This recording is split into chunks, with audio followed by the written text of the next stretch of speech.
Does anyone recognize this photo? It's all a hand. Well, what do you think? This is the land rush. I can't remember the year. That's exactly right. This is the Oklahoma land rush in April 1889. This photo specifically was taken at 12 o'clock noon, about 45 miles to the west of Oklahoma City. So let me describe you this scenario because I get such a kick out of it. A cannon fired, and this is what ensued. 50,000 people were lined up on horseback to go claim their stake of 2 million acres of the Oklahoma territories. Look at the sense of urgency. It almost looks like they're going to the grocery store the night before a snowstorm in Chapel Hill. So what does this have to do with anything? I'm not exactly sure yet, but I find it to be analogous to the state of the automotive business here in 2020. Replace those settlers on horseback with every car company on the planet. New ones, old ones. Replace those unsettled parcels of land of Oklahoma, which are what I would call the 4 key technologies that will influence 21st century automotive. They're called the ACEs: autonomous, connected, electrified, and shared. Let's see. And I just wanted to do I don't have that cool laser pointer thing. That was the coolest thing I've ever seen in my life. I'm not sure where that happened. But I'm going to try and do that next time. But yeah, I'm Ryan Decker. I'm coming from Audi of America. I lead the electric vehicle program as part of our Audi One team. The One is an acronym that stands for Organization for a New Era. I think the fact that Audi has a team called Organization for a New Era is telling in its own right. I think the electric vehicle conversation starts with policy. And the policy landscape is very complicated when it comes to EVs. And it's deep, and it's federal, and it's state, and there's EPA, and there's NHTSA, and there's California Air Resource Board, there's Section 1.7 states, there's ZEV, there's PZEV, there's LEV. It's confusing. I just threw out a whole lot of letters. But I think perhaps what is the most profound thing to impact the EV landscape will be what you have on the chart behind me. This is pretty self-explanatory. This is the number of years until states and other geographies have announced some sort of combustion vehicle ban. I like to start in the middle because you'll start to see some pretty big-time cities in there: Barca, LA, Seattle, Milan. Los Angeles is the biggest car market in the United States, and by 2030, they're talking about banning the sale of combustion-powered vehicles. What does that mean in the car world? So if you think about it, a vehicle goes from a sketch on a piece of paper to rolling off the assembly line, best case scenario, 7 years. So in 2 generations of cars, basically, every one that's sold in Los Angeles, Barcelona, Seattle has to be electric. So this has very profound ramifications for car companies starting right now. With policy like that all lining up, no surprise, this is what the global electric vehicle history looks like. It took the world 5 years to sell its first 1 million EVs. Most recently, it took the world less than 3 months to sell 1 million EVs. Okay, fine, this is global. A lot of this is China, where they have a significant regulatory alignment and incentive to sell EVs in China due to air quality and other concerns. But that's the rearview mirror, and that's the world. Let's take a look forward and here in the United States. So you'll notice I switched the y-axis on you. Instead of talking about volume now, this is percentage of new vehicle sales. And the industry consensus is now kind of gravitating somewhere towards 60% of new car sales in the US will be some kind of electric model by 2040. The US car market is something like 17 million units a year. So what that's saying is by 2040 in the US, 9 million new cars a year will be electric. Coming from basically 0% to 60% in 25 years is pretty remarkable. If you're going to sell 60% electric vehicles, you're going to need a whole lot of models to do that. And so, again, similar story here.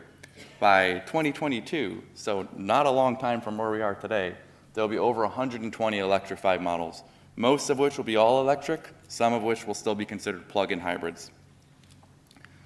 I would be remiss if I didn't give a little bit of a sales pitch.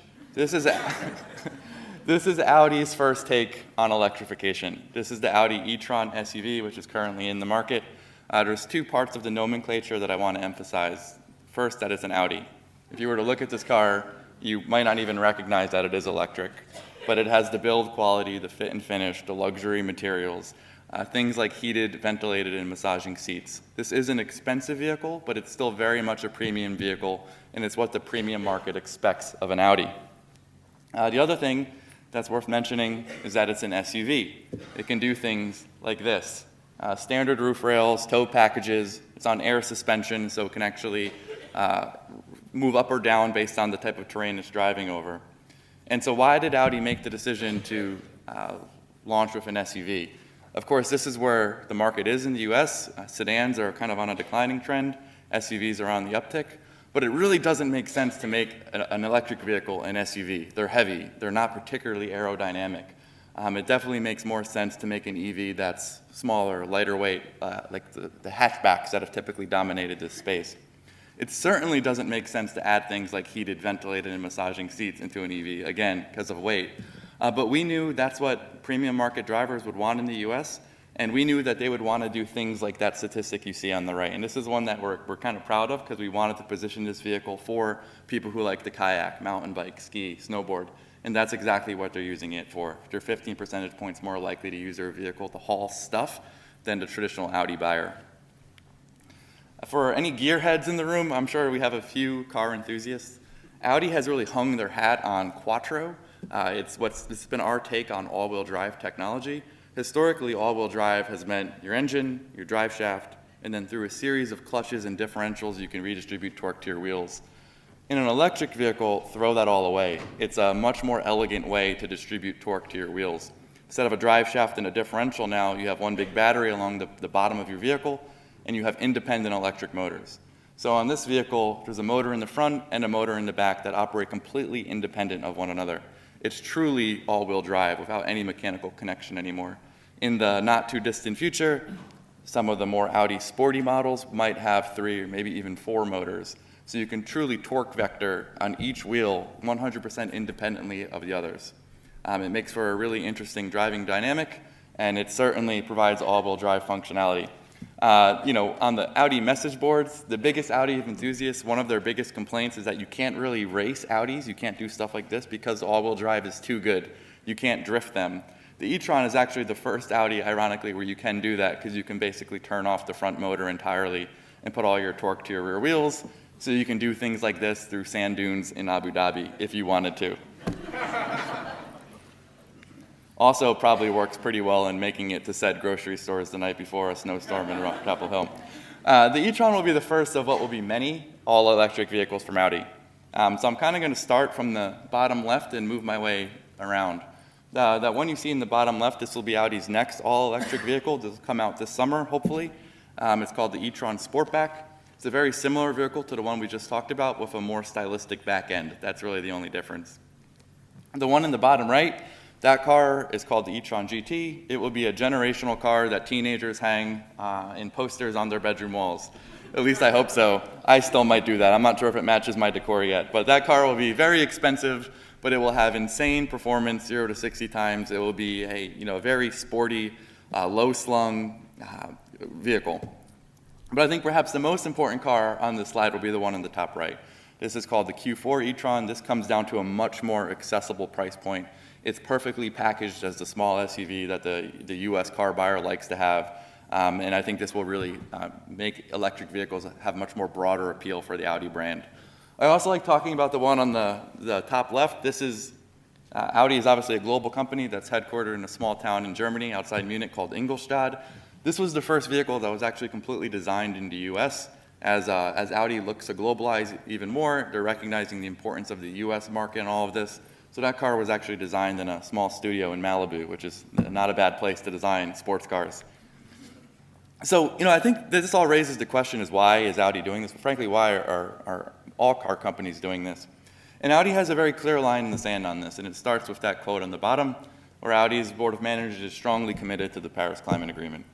And so the investment required to do this is measured well into the billions, and it is very legitimate. Starting today, the Brussels plant in Belgium, where the e-tron is manufactured, is already carbon neutral. You can kind of get a feel for the background of this photo. If anyone's ever been in a car manufacturing facility, they're humongous. There's robots and machines everywhere. They're loud. They're extremely energy intensive. So for the fact that that Brussels plant is carbon neutral today did require significant investment, and I do think that is a very legitimate first step. They did that by covering the entire roof in solar. They did that by being very efficient in how you heat and cool the building. They used all of the waste heat from said robots to help heat and cool the place. And they did that by being really unique in how they brought together the entire vehicle supply chain under one roof. The automotive supply chain is global, In this case, they brought as much of it as they could into the same place.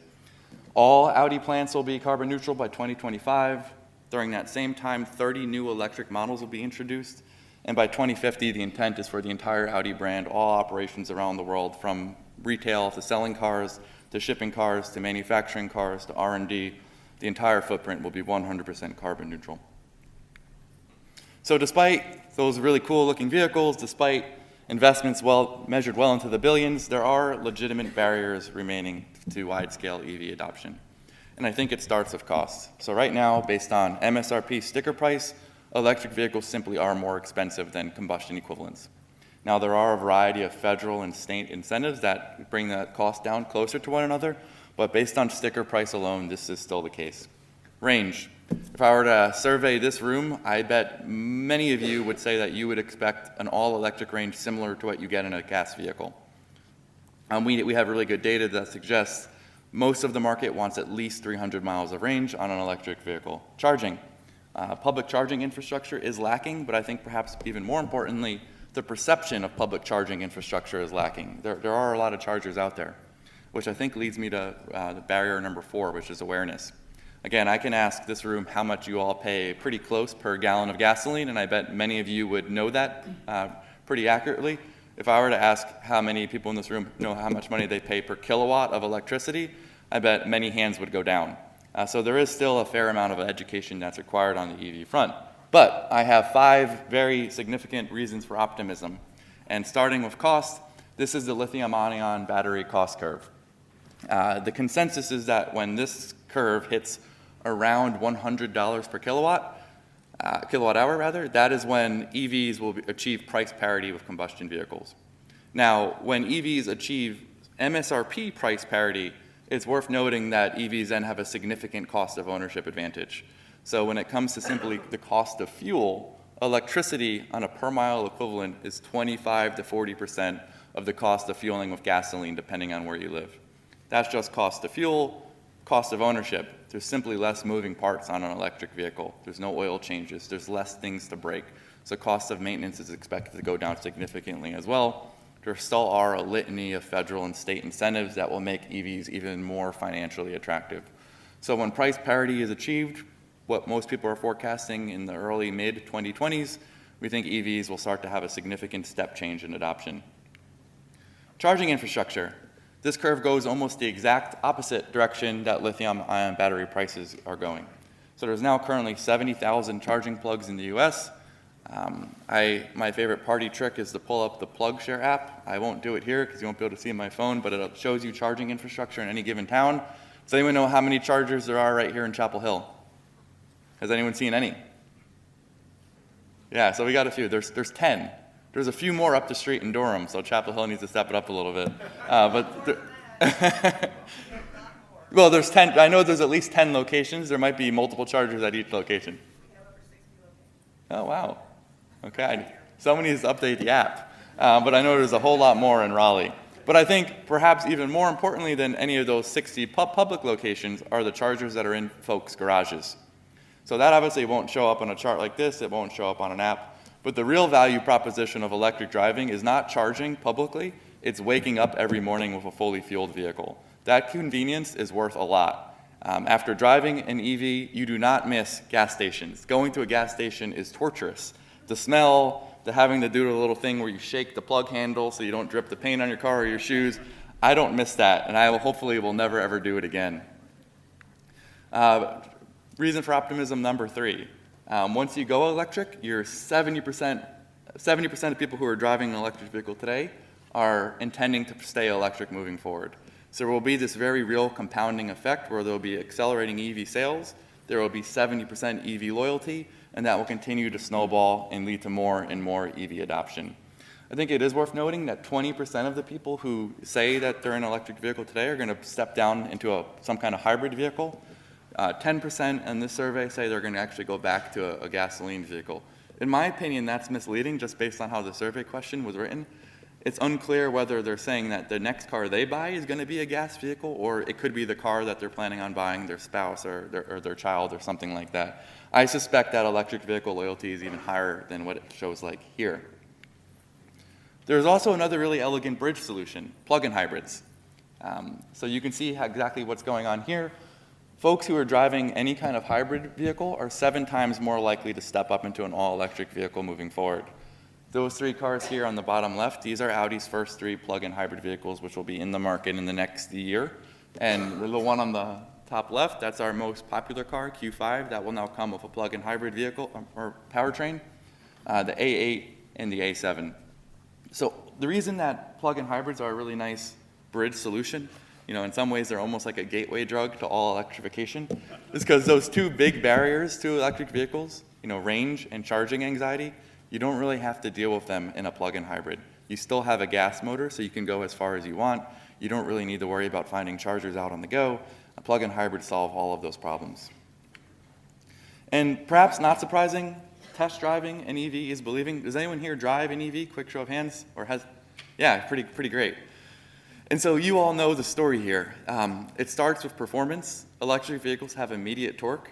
If you think about what happens in a combustion vehicle when you step on the accelerator, it's pretty wild what's actually happening. Fuel and oxygen is being injected into a cylinder. It's exploding. That explosion is driving a cylinder, which is eventually making power go to your wheels. In an electric vehicle, when you press on the accelerator, at the speed of light, torque is making its way to your wheels. But that's just only one aspect. They're incredibly quiet. There's no transmission, so there's no jerking between gears. They're incredibly smooth. The center of gravity, when you have a 2,000-pound battery 12 inches off the street, it makes for a really dynamic driving experience when the weight is that close to the street. So I mentioned now that I lead the electric vehicle program for Audi, but I am part of a wider organization for a new era. And I wanted to spend a few minutes on what comes next. And to me, I think it goes back to the ACEs concept that I mentioned at the beginning. I could have picked a dozen of quotes here, but I think the reality is predicting change when you're the incumbent is very difficult. I could have had Blockbuster or Sears or you name it. The more I thought about this one, I think that this guy, Daryl Zanuck, could have just been a visionary. I think maybe people are getting tired of televisions, maybe not the way he thought. It seems like television now and content is coming more to your phones and tablets. This guy could have just been a couple decades ahead of his time, although I'm not sure he had it quite right. But, my take on this is that we will achieve what I'm calling a mobility singularity, where transportation costs will be reduced by up to 75% of what they are right now. So today, car ownership, transportation is buying, leasing, maybe Uber. Fast forward to a world in 2040 when all of those costs are reduced by 40%. And how are we going to get there? I think the roadmap is quite clear, and I think the foundation for it is already being built out. It started in the last decade with mobility as a service. Think Ubers, Lyfts. 3 billion people around the world have used some kind of ride-hailing service. That's a large chunk of the world's population. But what happened is that it was proven that technology could serve as an on-demand alternative to having your own car. You no longer had to have a vehicle in your driveway. You pull up an Uber app, you wait a few minutes, you get where you want to go. Pretty cost-effective already. Where are we at right now, the 2020s? $300 billion at least, just what I was able to gather, have been invested in electric and, just as important, digitally connected technologies.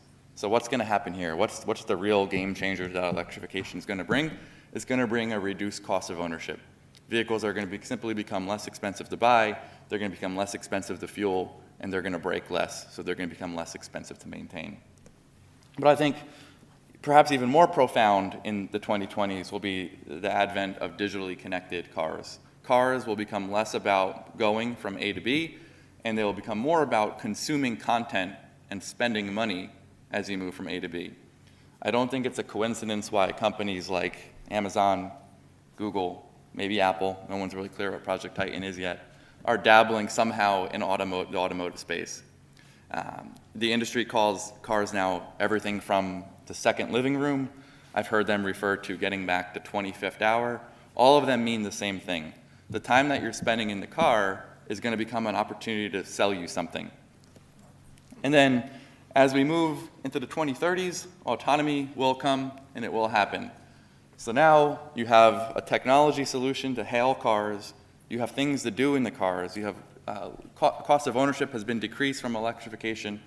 Now you can reduce costs even further by completely even getting rid of the driver. When all of this converges, it's what I'm calling the mobility singularity in 2040. I think that dot in the middle is the most valuable parcel of land in Oklahoma, to use that analogy moving forward. So what does this look like? This is the Volkswagen Group's take on this. Again, I'm not sharing any deep industry secrets. This is all out there already. This vehicle in the background, although perhaps not the sexiest vehicle to drive around in, if it reduced your costs for moving around from A to B by 75%, I would bet many of you would be willing to get in this cute little box of a thing. Does anyone recognize that app? This is a bit of a trick question, because it looks an awful lot like Uber or Lyft, but it's not. It's an app called Get, of which Volkswagen Group is the owner of, or the primary investor of. Get is a ride-hailing service that is pretty popular in Europe, in Israel, Middle East, and in Russia. Tried to bring it to New York City, really had a hard time cracking the market share that Uber and Lyft already have. I took this photo 2 years ago at CES. This is the Audi e-tron SUV, the one we talked about, being predominantly showcased in the Amazon Alexa booth at CES. So in this room was all of the other Alexa-enabled devices like Roombas and lamps and lights and doorbells and everything else. And then right in the middle was the e-tron SUV. And so why was that? The e-tron is the first Audi that's fully integrated with Alexa. So you can do things like say, Alexa, open up my garage door, Alexa, turn the lights on. To my earlier point, you can also say things like, Alexa, order me paper towels, or Alexa, order me anything else that you normally would on Prime. And then the third phase, which will lead to, again, that box in the middle, will be autonomy. This is in Berlin. This is a Volkswagen Golf. You can see it's equipped with its litany of sensors on the roof, cameras, LiDAR, radar. Those vehicles are driving self-driving routes through a very high-density, controlled loop in Berlin. So everything already is happening. The foundations for this are laid. And the prize at the end, we talked about the most valuable parcel of land in Oklahoma. If you look at where the automotive market is today, buying and selling new and used cars, parts, accessories, service, all of that normal, traditional stuff, that is a $2 trillion industry. By 2050, some people think that mobility singularity is worth $7 trillion. So when you see companies like now Uber, Tesla, when you see them getting these very high market cap valuations, they are not being valued on what they're doing right now. They are being valued on getting to that dot in the middle, to winning in that mobility singularity. One more point back to my historical reference to Oklahoma. I'm sure we have some college sports teams here. University of Oklahoma athletic teams. What are they named? The Sooners. Does anyone know what the Sooners were? Exactly right. So not everyone. So much to that original photo's display, 50,000 people lined up at the starting line, and they waited for the cannon to fire. The Sooners quite literally got out into the Oklahoma territories before anyone else did. Now they will have 50,000 other people coming right up behind them. But I think it's fair to say that there are Sooners in this space as well. Uber might be one, Tesla could be another. There are a lot of examples, but every other company on the planet is now coming right on their heels. I hope I'm not the only one who had 3 cups of coffee this morning, and I'm hoping we can get some question and answers. I think we might have five minutes or so, if we're allowed to do that. Yeah? Okay, cool, thanks.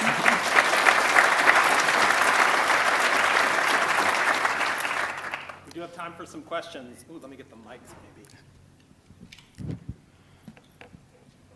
You want? Yeah, right. We'll start in the front, and I see your hand back there.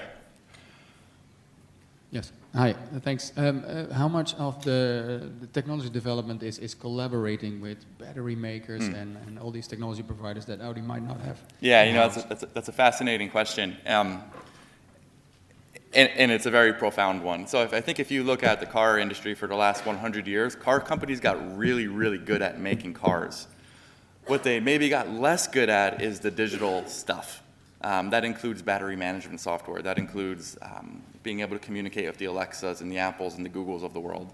And so I think the key challenge moving forward for established car companies, well, how do you integrate software and digital skill sets as true center of excellences?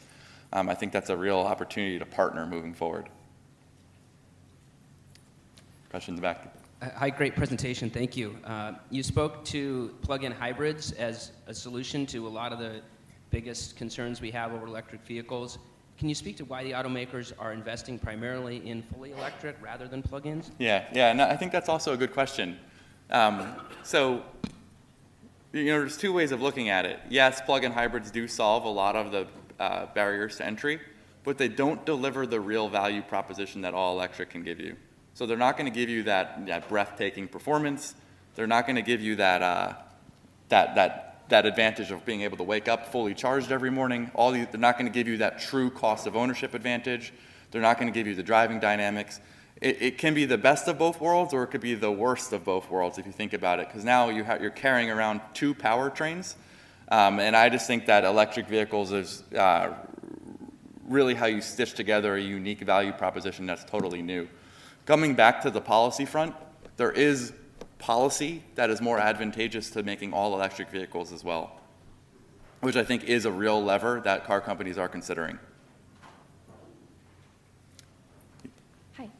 In terms of the circular economy, which tries to take into account like eliminating the concept of waste, is Audi doing anything to collect the waste of older Audi vehicles that are sort of being put in landfills and things like that? Yeah, well, I think perhaps the more relevant question there is what's going on with the batteries.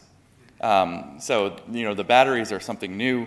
You obviously do not want to be sending a lot of lithium-ion batteries to landfills, and so I think that battery recycling and battery-controlled loops will be a real sweet spot for automotive moving forward. At a minimum, simply recycling them for their precious metals is worth a lot. On the other hand of the spectrum, applying them in stationary storage applications has very real potential, both in residences and also in more commercial applications.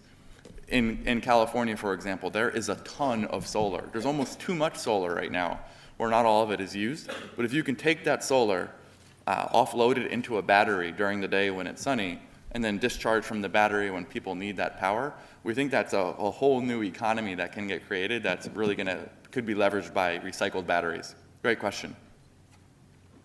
Hey, Ryan, thanks again. Great presentation. So one of your early slides showed EV penetration at maybe 50%, way out in 2040 or something like that. But later in the presentation, you said, you're seeing the singularity event coming in 2040. Who's buying these gasoline cars in 2040 and 2050? It seems like those Bloomberg charts or whatever they were are probably way too conservative. Mr. Musk had a good quote on this. Residual values, so what a car is worth when it gets to its second user, is a very real consideration for the automotive industry. And Elon's take on this was that what's going to happen to combustion vehicle RVs down the road? So, as a consumer, are you exposing yourselves to taking, significant losses if you spend your money on a gas car today? And, that's a bit of a hot take, in my opinion, because the reality is there will be buyers for both. There are buyers for both right now, and I think there will continue to be. Electric vehicles for some applications simply probably won't make sense.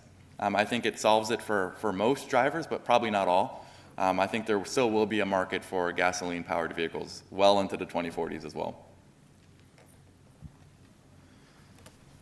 Thank you for your presentation. You mentioned a possibility for charge and discharge for used batteries. Why not already for the battery that is in the car today? So that's one question. When you're talking all electric, are you including a fuel cell as a possible drivetrain as well? Yeah. As Audi? Yeah, so Audi certainly is considering fuel cell. I'll start with that one first. We talked about electric vehicle adopt barriers to entry. On fuel cell, I would say that they're an order of magnitude even more complicated. The price of an electric vehicle charger to install is a high-powered one, measured in the 5 digits.